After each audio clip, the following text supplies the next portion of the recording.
Bienvenidos a la conferencia del Gran Engaño, en nuestro tercer año aquí.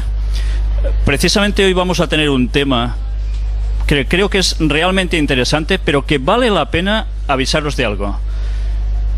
Sin prejuicios. Si hay prejuicios para ver algo de lo que voy a presentar hoy aquí, os vais a quedar sin entendimiento de lo que podréis saber. ¿Por qué os digo esto? Pronto lo vais a ver. Vamos a presentar descubrimientos arqueológicos que no interesa mucho que salgan a la luz. Y vais a ver realmente cosas sumamente interesantes. Lo que nos quieren ocultar. Hallazgos de gigantes en la Tierra. ¿Qué veis aquí? Esto es un texto bíblico escrito hace muchísimos años, en el cual hablaba de que había gigantes en la Tierra. ¿Es esto verdad o es un mito que alguien se inventó y lo escribió en la Biblia? Vamos a verlo. Extraído de este libro de Jonathan Gray, encontramos precisamente esto, haciendo referencia a otro escrito anterior, donde aparece precisamente un gigante, como habéis visto en pantalla, de unas medidas tremendas, de más de 3,5 metros de altura, y que estuvo dando vueltas como una feria para ser mostrado, y después, como era de esperar, terminó desapareciendo. Ya veis, no era nada pequeño, 3,70 su altura. Pero esto no es todo. Vayamos al Museo de Fósiles Monte Blanco, en Texas, y mirad qué aparece también aquí. Restos humanos de un hombre de 4 metros, 57 centímetros de altura. Todos estos restos están aún conservados y se pueden ir a visitar. Huella de pisada humana fosilizada en roca de granito. Y esto está en una reserva forestal de Cleveland, en Estados Unidos. Fue descubierta en febrero de 2002. Sencillamente, si miráis la persona que pone el pie encima de la otra pisada totalmente petrificada, nos damos cuenta que parece un pie casi de risa el suyo. La medida es de casi 60 centímetros, equivalente al pie de un hombre de una altura de unos 4 metros. Y aquí tenéis una huella de zapato en terreno de pizarra, en Antelope Springs, en Utah. La ciencia oficial dice que tendría más de 500 millones de años, pero hay un problema, porque hace, según la teoría de la evolución, 500 millones de años, no había humanos en la Tierra. ¿Cómo puede ser esto? Pisadas humanas y de dinosaurio petrificadas halladas en Laetoli, Tanzania. Si nos decían que los dinosaurios y los seres humanos no habían convivido, ¿cómo puede ser que se encuentren pisadas totalmente petrificadas de los dos juntos? Y no es la única. Huellas humanas y de dinosaurios halladas en el lecho petrificado del río Paxuli a su paso por Glen Ross, en Texas.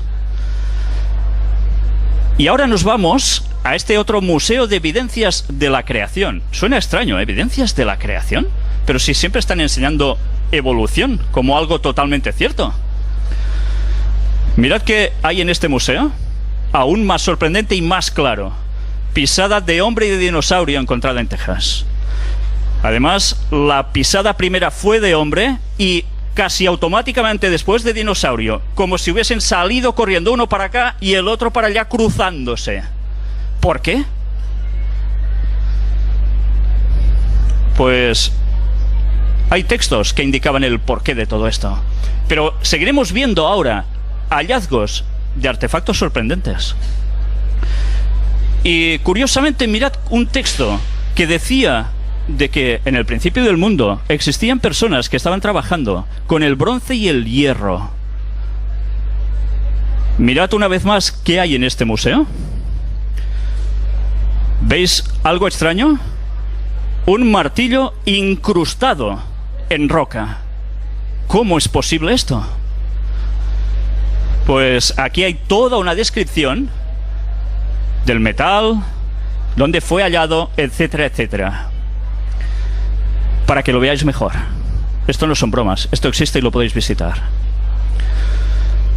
Si vamos a este otro museo, el Klerksdorp, ¿Qué encontramos aquí?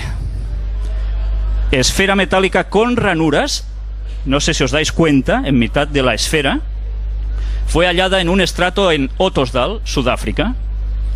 Según la ciencia oficial, la esfera tendría unos 2.800 millones de años. Pero no habían humanos en la Tierra en ese entonces. ¿Quién la hizo?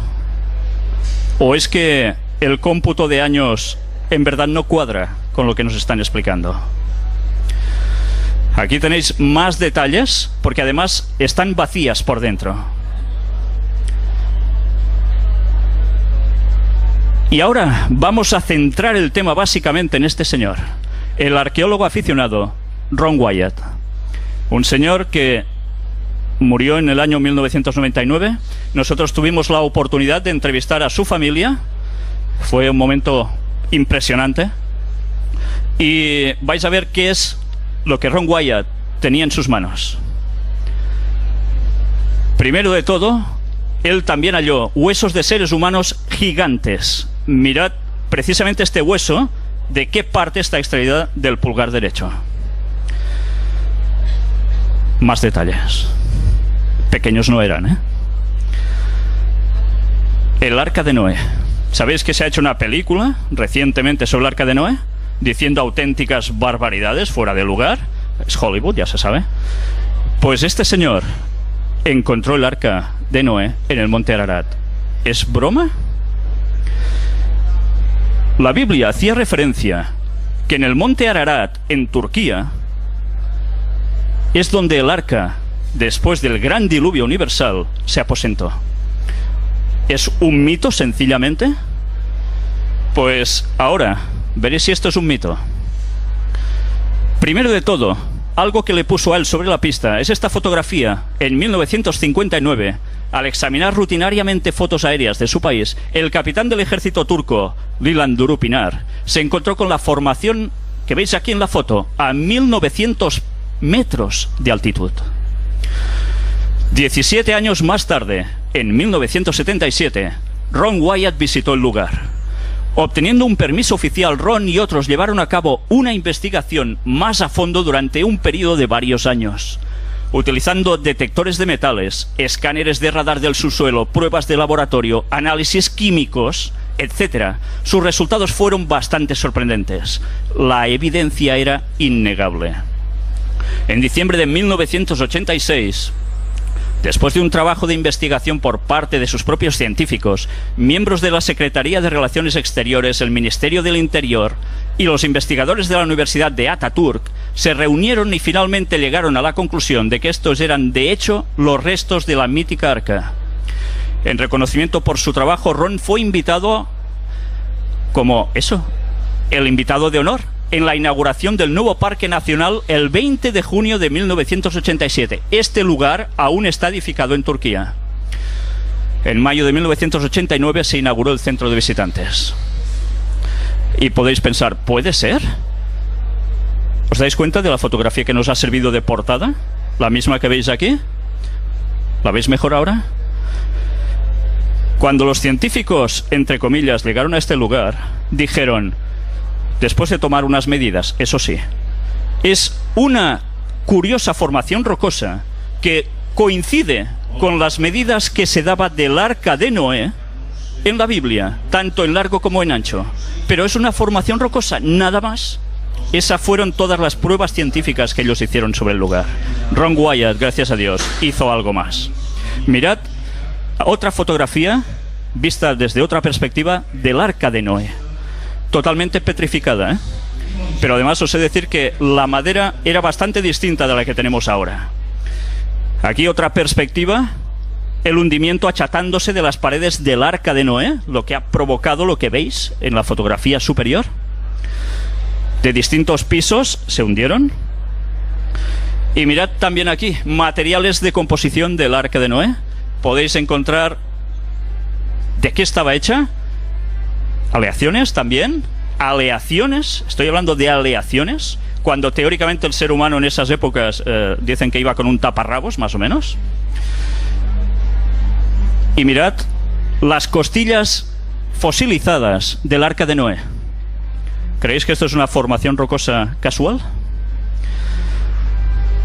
Más sobre lo mismo.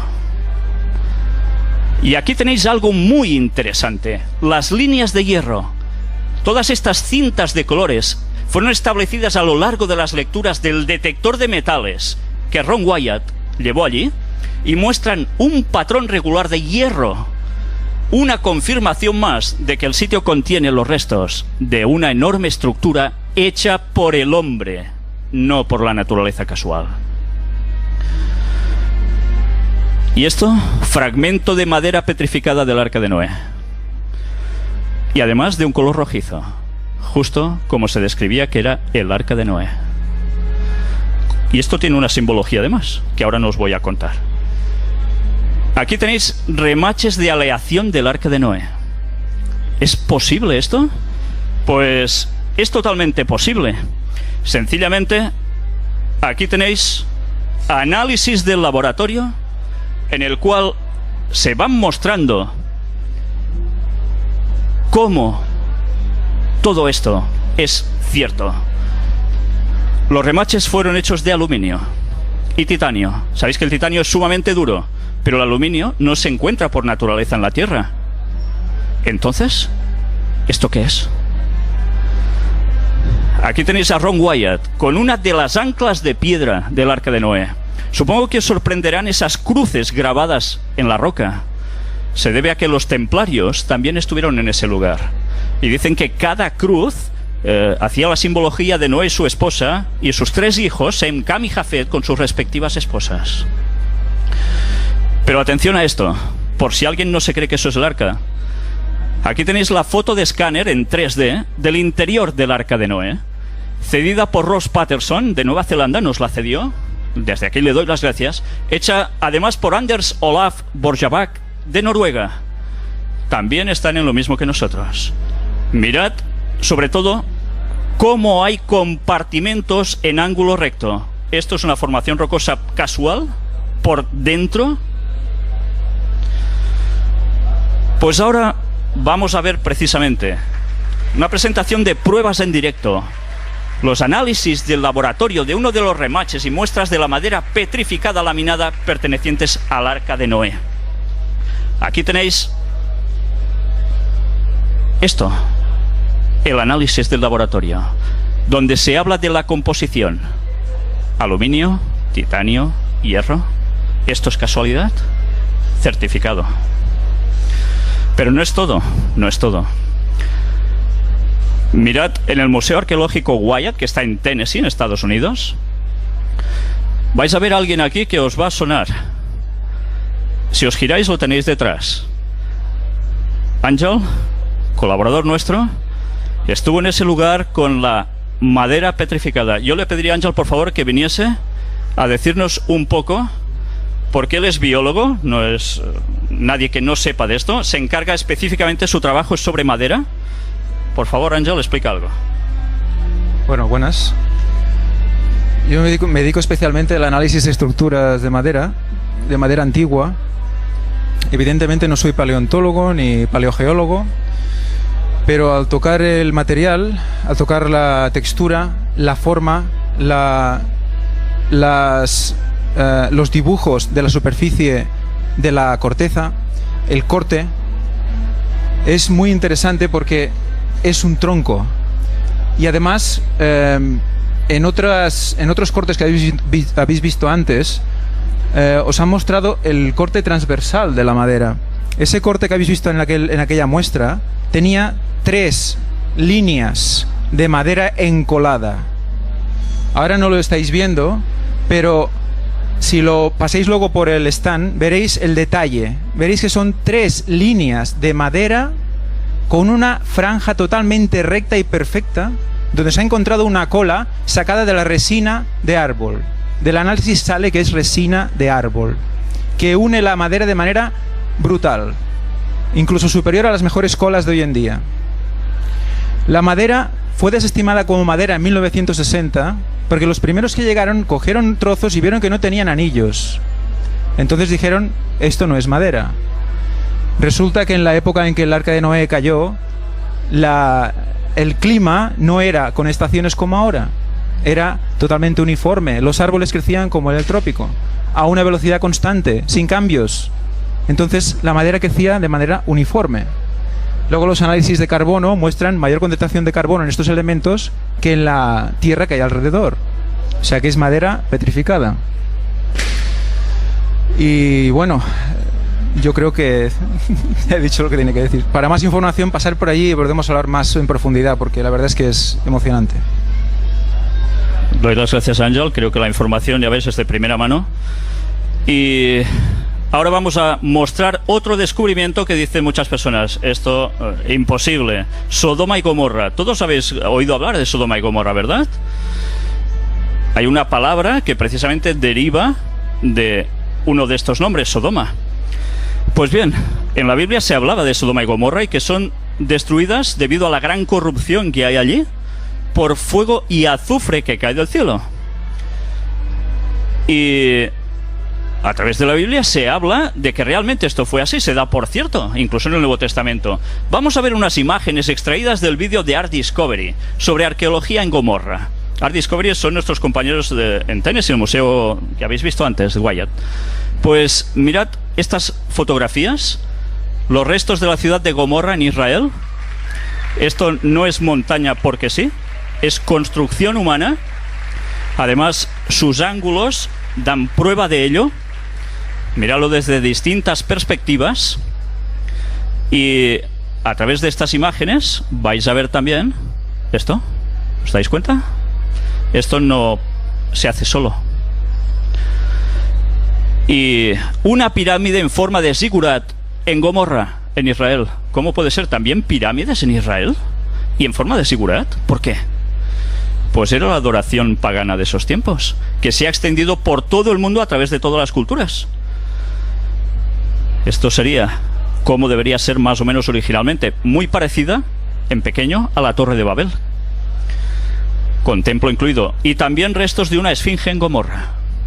¿No suena a Egipto también? Pues sí. Aquí lo tenéis. Todo esto no se hace solo. Míralo desde distintas perspectivas. ¿No recuerdo a la esfinge? Con el león, famosa. Pues bien, ahora aquí veis gotas de la lluvia de azufre caída precisamente sobre Sodoma y Gomorra. ¿Es verdad lo que decía el texto bíblico? Pues os vais a sorprender más. Mirad estas otras imágenes. Y no solo esto. Aquí tenéis a Ron Wyatt mostrando parte de estas gotas que caían. Y no nos vamos a conformar solo con verlo. Aquí veis de cerca una de estas muestras de bola de azufre. Pero ahora vamos a ver muestra en directo para que vosotros podáis tocar una de estas gotas, si queréis, de este azufre, que tiene una gran particularidad. ¿Sabéis? El azufre que hay normalmente por todas partes de la Tierra tiene una composición natural de un 40% azufre. ¿Sabéis? Justo en ese lugar el azufre es de un 98,4%, su pureza. Esto es de análisis de laboratorio. Ya veis, no me lo invento.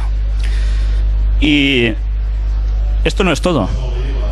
Aquí tenéis el azufre, parte de esta gota, la tengo partida aquí.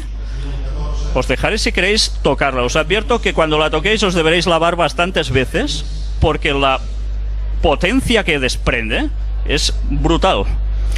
Y su olor también, ¿eh? Luego, si queréis, podéis pasar por el stand y allí lo podréis tener en vuestras manos. Y mirad también aquí cómo se ha extraído. Esta es una de las tantas gotas sobre Sodoma, Gomorra y las ciudades de la llanura en ese lugar. Extraída y puesta aquí para que todos vosotros la podáis ver.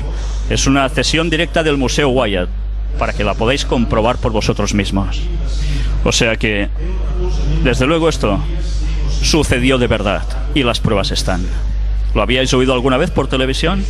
Que no. Pero ahora vamos a ver más hallazgos que hizo Ron Wyatt en el Mar Rojo. ¿Sabéis cómo, por ejemplo, en la película famosa de los 10 mandamientos de Charlton Heston, cruzan, el mar se abre, se cierra, los carros de Faraón quedan allí? Esto es película. La Biblia se lo inventó, ¿sí? El texto bíblico decía que había sucedido esto. No os lo voy a leer para ir deprisa, tenemos poco tiempo, pero aquí lo encontraréis todo. Este fue el éxodo de los hebreos de Egipto al monte Sinaí, todo este recorrido que veis en rojo. Mirad que cuando tienen que cruzar el Golfo de Acaba, claro, tienen que pasar por mar. ¿Cómo lo iban a hacer? Unas 6 millones de personas, más ganado. Los carros de Faraón detrás. ¿Y qué iba a pasar? Este fue el lugar, precisamente. El paso rodeado entre montañas. Justo llegaron aquí. Y aquí se encontraron encerrados. Este es el lugar del cruce del Mar Rojo. Una playa tremenda, inmensa. Cabían todas esas personas. Y esto, un modelo en 3D, en el cual encontramos el lugar donde pudieron cruzar por un puente natural que hay. Abismo a cada lado. Justo ese lugar fue por donde ellos cruzaron. Más pruebas de lo mismo. Ya veis de dónde está extraído. Más detalles. Y estos son las ruedas de los carros de Faraón. Aún están allí. Aún están allí. Aquí tenéis la comparación de los radios de las ruedas, que coinciden con los que se encontraron en la tumba de Tutankamón. Tenéis también cómo está cubierto por coral. Aquí tenéis las ruedas. ¿Habíais visto esto alguna vez? No saldrá por televisión seguramente, ¿eh? Muy difícil. Ron Wyatt lo encontró. Él estuvo entrevistado en algún lugar, en algunas televisiones. Mirad cómo coincide también con las formas de los carros de Faraón de Tutmosis IV. ¿Y qué más encontró allí debajo? Huesos humanos en el lugar del cruce del Mar Rojo, justo allí. Y por si fuera poco, pezuñas de caballo, los que llevaban los carros. Fueron hallados allí y se encogieron debido al estar en el mar por el 70% aproximadamente de su tamaño original. Pero allí tenéis las pruebas. Y esto es un pilar que Ron Wyatt encontró también, que parece ser que el rey Salomón erigió para denotar precisamente el cruce por ese mar. Y la gente decía que eso era un mito. Aquí lo tenéis. Y la peña de Oreb, un lugar que los textos dicen que salió agua donde no había, en tal cantidad que dio a beber a todos ellos. Pues aquí la tenéis, la peña partida. En distintas fotografías que hemos mostrado en todas las conferencias que hemos dado hasta ahora, se ve cómo el agua erosionó totalmente esta parte. ¿De dónde salió tanta agua? Pues el texto bíblico lo decía. Y el monte Sinaí, sabéis que en la película se le da los 10 mandamientos a Moisés y que la Iglesia Católica dice que está en otro lugar. Pues no, no está en el otro lugar, está, como dice el texto, en un lugar que ahora diríamos que es Arabia Saudita. Y mirad qué sucedió precisamente en esa cumbre donde la Biblia dice que se le dan los 10 mandamientos a Moisés. Está carbonizada. El texto dice que Dios descendió allí con un fuego abrasador. Esto no está quemado con cerillas, ¿eh? Es roca, basalto, entre otras cosas. En el museo, ¿qué vemos? Aquí tenéis Ángel y nos va a explicar qué tuvo entre sus manos. Bueno, evidentemente esto no es madera, o sea que no puedo explicaros mucho. Pero sí que el director del museo me comentó que esta era una de las rocas que había en la cima del monte Sinaí. Sí que es verdad que parte de las rocas era algo de basalto, pero sí que había otras rocas que estaban de negro en su exterior, pero al romperlas eran blancas por dentro, o eran de otro color, más grisáceo. O sea que estaban carbonizadas en su exterior, pero no en su interior. O sea, no eran rocas negras en esencia, sino que se carbonizaron luego. Pues gracias. Él también las tuvo en sus manos. Y además allí cuenta la Biblia de que se erigió un altar donde adoraban a un becerro de oro.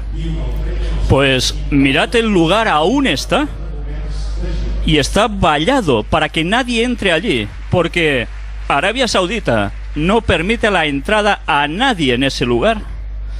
¿Por qué creéis que es? Ya sabéis, ellos son musulmanes. Si aceptan esto, tienen que aceptar muchas otras cosas que no les interesa. Mirad incluso un petroglifo del becerro de oro dibujados alrededor del altar, donde hacían sus adoraciones y sus sacrificios. Y se han hallado también inscripciones en hebreo antiguo en el desierto de Sinaí. Aquí tenéis más. ¿Veis la imagen de la derecha arriba? El candelabro de 7 brazos, esculpido en roca, un petroglifo. Y otra inscripción en petroglifos. La halló el Dr. Kim, un señor coreano que también trabaja más o menos dando pruebas de lo mismo que nosotros. Él estuvo en ese lugar y lo halló. Pero ¿sabéis? Ron Wyatt encontró también el Arca de la Alianza. ¿Sabéis? La famosa arca de Indiana Jones en busca de la arca perdida. Pues bien, curiosamente fue en el mismo año. Y curiosamente fue en otro lugar totalmente distinto, de donde Hollywood nos lo pintó. Aquí tenéis la explicación de qué estaba hecha el arca, para qué servía, quién podía tocar exclusivamente el arca. Eran levitas, una parte que se encargaba del sacerdocio entre las tribus de Israel. Y después de ver todos estos bíblicos que nos hablan precisamente de dónde el arca se puso al final, fue instalada en el templo de Salomón, en Jerusalén. Después llega un momento en que los ejércitos de Babilonia sitian Jerusalén, destruyen también el templo, pero el arca no se la llevan porque no la encuentran. El arca de la alianza ya no estaba allí. Precisamente los textos bíblicos nos hacen referencia a que alguien se la llevó y la escondió. Esta es la ilustración del Arca de la Alianza según la describió Ron Wyatt. ¿Y sabéis dónde está? Aquí lo tenéis. Él excavando en el lugar. Está a los pies de la ladera del monte Gólgota o del Calvario, en Jerusalén, fuera de murallas. Vais a ver distintas imágenes de los túneles que él excavaba con permiso del gobierno de Israel, que después no quisieron ni decir que conocían a Ron Wyatt. Él tuvo que presentar pruebas al respecto. Los agujeros que él iba cavando para pasar, ya veis de qué modos. Y él se regía por los textos bíblicos para hallar dónde estaba el Arca de la Alianza, entre otras cosas que encontraréis en las conferencias. Y esto es una granada de marfil perteneciente al primer templo de Jerusalén, hallada por Ron en la cueva de Sedequías, que es una de las cuevas que lleva precisamente al lugar donde está el Arca de la Alianza. Mirad una de las pruebas que él tuvo que mostrar, porque decían que no lo conocían de nada, que no le habían dado ni permisos a él de nada. Dan Bajat es el exdirector de antigüedades de Jerusalén. Aquí tenéis a Ron Wyatt en el momento en que le estaba dando cosas, artefactos que él encontró precisamente en ese lugar. ¿Y qué más encontró Ron Wyatt allí? Bien, he de deciros algo antes de entrar en este detalle. Ron Wyatt no sacó el arca a la luz, no pudo extraerla. Alguien le dijo que no podía ser. Pero el arca saldrá dentro relativamente de poco tiempo a la luz. Todos estos datos los encontraréis cuando entréis en nuestro blog oficial del Gran Engaño, porque allí está explicado todo con muchos detalles. Y entenderéis por qué el gobierno de Israel está escondiendo este hecho, entre otros. Aquí tenéis el monte Gólgota, o llamado también de la calavera. Mirad estas cavidades. ¿Entendéis por qué se llama de la calavera? Para la tradición católica, el monte de la calavera donde fue crucificado Jesús está en otro lugar. No era el lugar correcto, para variar, como tantas cosas. Este es el auténtico lugar del monte Calavera. ¿Y qué hay allí precisamente? Aquí lo tenéis a él, junto a uno de sus hijos, cavando en ese lugar de la crucifixión de Cristo. ¿Y sabéis qué encontró allí?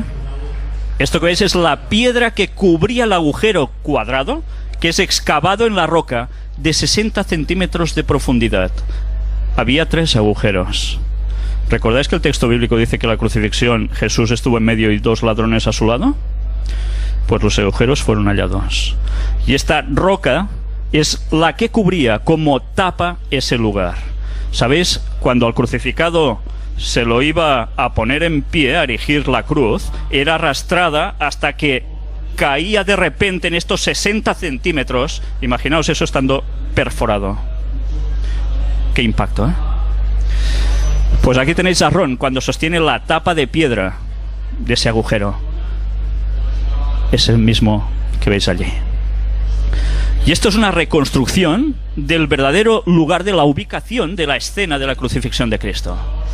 Mirad qué hay debajo. ¿No veis nada? El Arca de la Alianza está ubicada justo debajo, a 6 metros de profundidad de donde estuvo la cruz de Jesús. Y algo cayó allí sobre, encima. La sangre de Jesús. ¿Sabéis que la Biblia narra de que hay un terremoto justo en el momento de la crucifixión? Se abren las rocas y su sangre... ¿Recordáis que el relato dice que un soldado romano lo atraviesa con su lanza el costado? Y de su costado brota agua y sangre, pero brota en fuerza, con toda su fuerza. Pues eso se asentó en ese agujero. Y cuando hubo el terremoto, bajó el agua con la sangre. Y precisamente es lo que cayó justo encima del propiciatorio, que es la tapa donde el texto bíblico dice que se aparecía la presencia de Dios. Pues mirad algo interesante. Aquí tenéis a Marinelle. Marinelle es la viuda de Ron Wyatt. Ahora creo que se ha vuelto a casar hace unos años. Y ella dijo que los restos de sangre están bien custodiados porque Ron Wyatt extrajo parte de esa sangre. Y fueron analizados, en un laboratorio. Aún hoy en día están bien custodiados. Y además... ella misma dice que en un próximo tiempo se van a mostrar a la luz pública, con el análisis y todo. Todos los hallazgos de Ron Wyatt se han podido comprobar como ciertos, menos la ciencia oficial, que no quiere hablar de ellos o lanza toda la tierra que puede sobre él. Pues ahora vamos a ver un vídeo de 4 minutos solo, con las declaraciones de Ron Wyatt. Está en inglés pero subtitulado al español, para que os deis cuenta el testimonio que él da sobre el análisis que se hizo de los restos de la sangre de Jesús. Creo que os vais a quedar realmente sorprendidos. Vamos a entrar en este vídeo.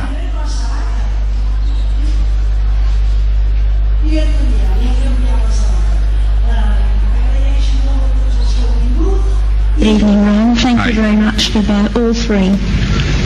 For seminars, wonderful, thank you. My question is that you said that you had the blood of our Lord examined by the Israelis. That's correct. What was their determination of that? Okay. Now, we won't be able to take second questions. I'm sorry if you're on your second one, please just step out. I love you, but we're running out of time. Real quickly, okay. Dried blood is dead blood. Everybody knows that, all right? They can test the blood of the pharaohs, the mummies of the pharaohs, all right? There's certain things they can do. They cannot get a chromosome count by any method I'm familiar with, all right? Things keep changing. I don't profess to know everything. However, there's no way I know that you can get a chromosome count out of dead blood. You can get a DNA and some other things, but not a chromosome count, all right? That's done by living white blood cells. Now then, first of all, in this analysis, I took the blood into a laboratory in Israel. I asked one of the people I work with in antiquities, where is a good laboratory that does reliable work? And they said, such and such, such and such. I took it. I just said, please examine this blood and tell me what you can tell me about it. All right? They said, well, look, we're going to reconstitute it. We're going to put it in normal saline and keep it at body temperature for 72 hours with gentle swirling. All right? That's their business. That's great. I said, now I want to be there when you check it out. They said, fine. So I was back. They checked it out. I said, now, they said it's human blood. We can tell that. They did whatever tests they need to do. And then I said, take some of the white blood cells and put them in a growth medium and keep them at body temperature for 48 hours. And they said, well, that'll do no good because it's dead blood. I said, would you please do that for me? And they said, okay, we'll do it. So anyway, I said, I want to be there when you take it out and examine it. So I was back there. They took it out, examined it under a microscope, and the one technician called the other one over there, and then they called the boss over there, and they were talking Hebrew a mile a minute there for a little bit, and they looked at me and they said, Mr. Wyatt, this human blood only has 24 chromosomes in it. Everybody else has 46. You see, 23 from your mother, 23 from your father, 22 autosomes from your mother, 22 autosomes from your father. You get an X from your mother, you may get an X or a Y from your father, all right? This blood had 23 chromosomes from the mother's side, one Y chromosome only. You see, the child could not have developed if they hadn't had the autosomes from the mother. So all of his physical characteristics were determined by his mother's side of the family, her autosomes. His maleness was determined by this one Y that came from the source, not a human male. Then they said, this blood is alive. And then they said, whose blood is this?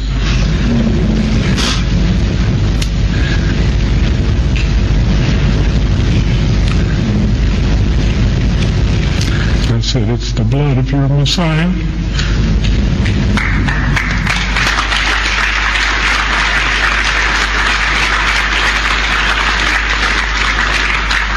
And I assure you, those men's lives have changed.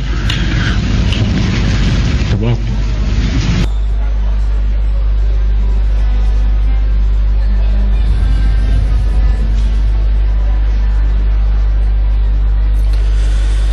Bien, este testimonio suyo personal viene dado por algo muy especial.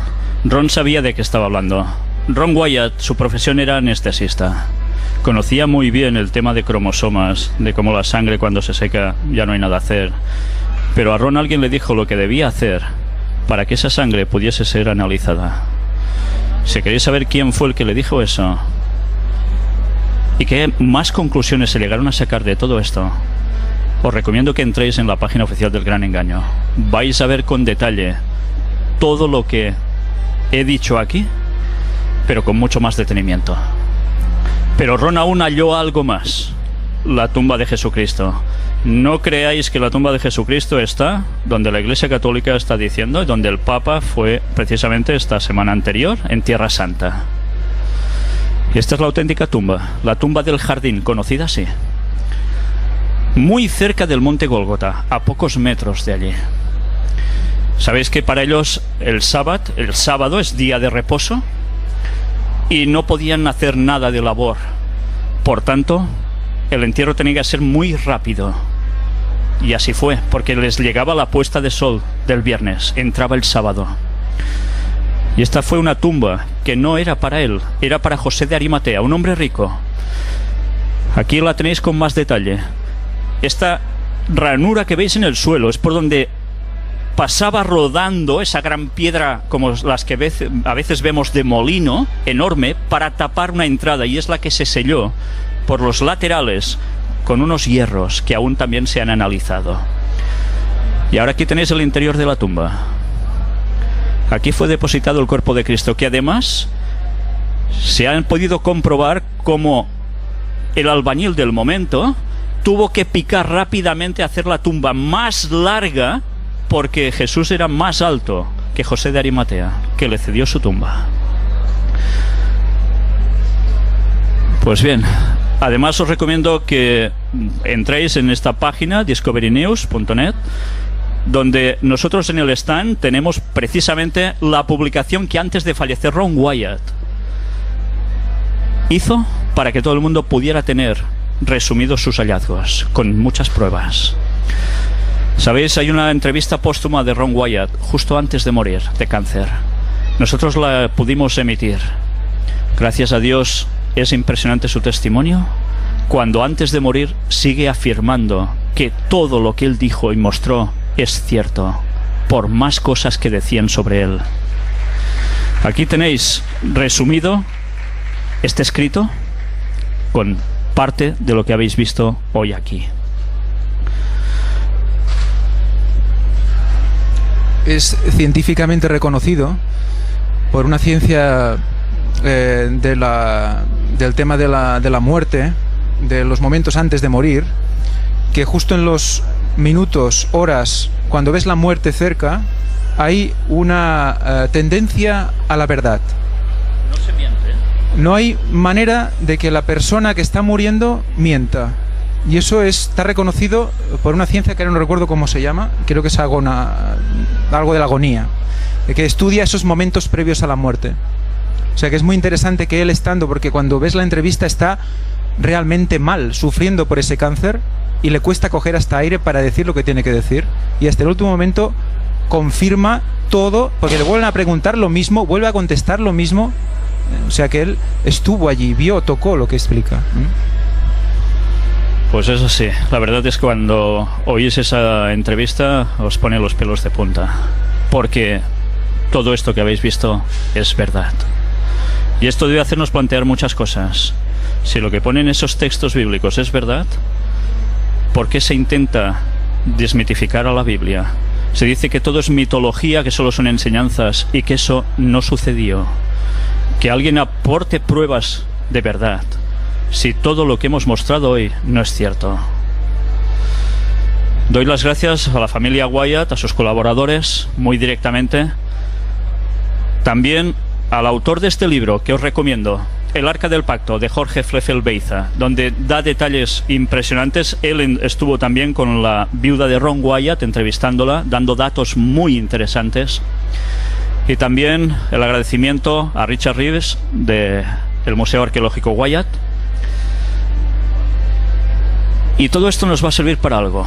Hemos visto cómo terminó Sodoma y Gomorra, ¿verdad? Pues esto va a ser el enlace con el tema de mañana. Y os voy a leer solo un texto bíblico. Ya veis que no os he querido leer ni un texto bíblico. Además contábamos con poco tiempo. Os he dicho, esta conferencia es para verla sin prejuicios, porque si hay prejuicios al respecto, no nos vamos a enterar de nada. Mateo 24, del 37 al 39. Son palabras de Jesús. Y dice: mas como en los días de Noé, así será la venida del Hijo del Hombre. ¿Qué es esto? Jesús estaba hablando de su retorno, su segunda venida.